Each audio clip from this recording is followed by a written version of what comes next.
আজকে আমরা নিজের মতামত ঠিক যেভাবে আমরা ইংরেজিতে খুব সহজভাবে প্রকাশ করতে পারি, আজকে আমরা তাই শিখব। তাহলে চলুন প্র্যাকটিস করি।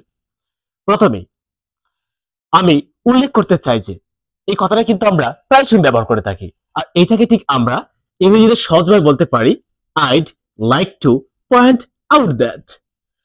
আমি উল্লেখ করতে চাই যে I'd like to point out that. তারপর দেখেন, আমার দৃষ্টিকোণ থেকে এই কথাটাকেও আমরা ঠিক ইংরেজিতে সহজভাবে বলতে পারি in my point of view. আমার দৃষ্টিকোণ থেকে, in my point of view. ব্যক্তিগতভাবে আমি মনে করি, এই কথাটাও কিন্তু প্রায়শই ব্যবহার করা হয়ে থাকে, আর এটাকে ঠিক আমরা ইংরেজিতে সহজভাবে বলতে পারি পার্সোনালি আই থিঙ্ক। ব্যক্তিগতভাবে আমি মনে করি, অর্থাৎ পার্সোনালি আই থিঙ্ক।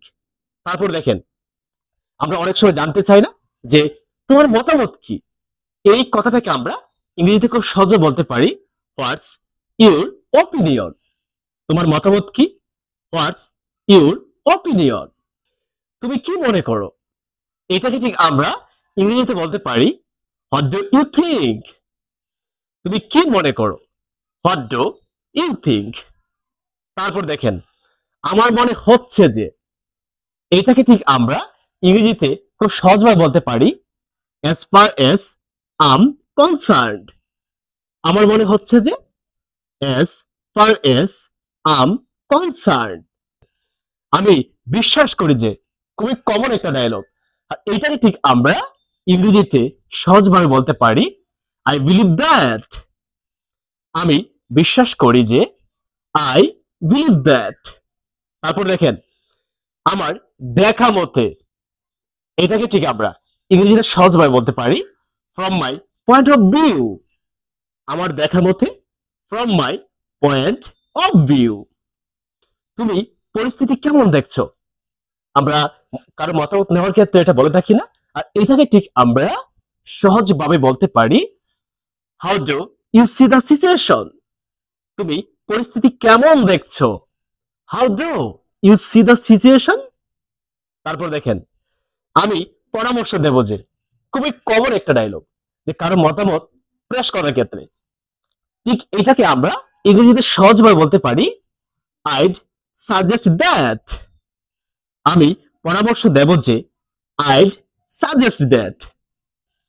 আমার অভিজ্ঞতাই বলে যে, এটাকে ঠিক আমরা ইংরেজিতে খুব সহজভাবে বলতে পারি ইন মাই এক্সপেরিয়েন্স। আমার অভিজ্ঞতাই বলে যে, ইন মাই এক্সপেরিয়েন্স। তারপর দেখেন, আমি নিশ্চিত যে, এই কথাটাকে ঠিক আমরা ইংরেজিতে সহজভাবে বলতে পারি আম শিওর দ্যাট। আমি নিশ্চিত যে, আম শিওর দ্যাট।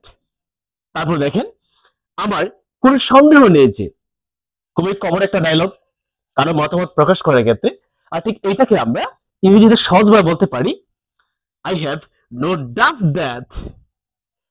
আমার কোনো সন্দেহ নেই যে, I have no doubt that. তারপর দেখেন, আমি যেটা বোঝাতে চাচ্ছি যে, এটা কিন্তু আমরা প্রায় সময় বলা হয়ে থাকে। সো এটাকে আমরা ইংরেজিতে খুব সহজভাবে বলতে পারি হোয়াট আই মিন ইজ।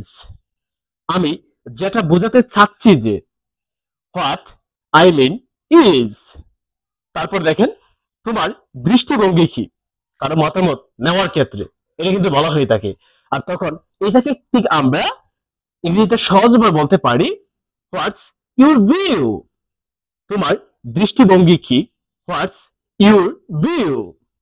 তারপর আমি বলবো যে, এটাকে ঠিক আমরা ইংরেজিতে সহজভাবে বলতে পারি আইড সে দ্যাট। আমি বলবো যে, আইড সে দ্যাট। তারপর তুমি ভেবে চিনতে বলো। আমরা এটা প্রায়শই বলে থাকি না কারো মতামত নেওয়ার ক্ষেত্রে? ঠিক এইটাকে আমরা ইংরেজিতে খুব সহজভাবে বলতে পারি ইউ সে থটফুলি। তুমি ভেবে চিনতে বলো, ইউ সে থটফুলি। তারপর তুমি কি সত্যি এটা চাও? এটা কিন্তু আমরা বলা হয়ে থাকে, খুবই কমন একটা ডায়লগ বলতে পারেন যে, তুমি সত্যি কি এটা চাও? আর এটাকে ঠিক আমরা ইংরেজিতে খুব সহজভাবে বলতে পারি, do you really want this? তুমি কি সত্যি এটা চাও? Do you really want this?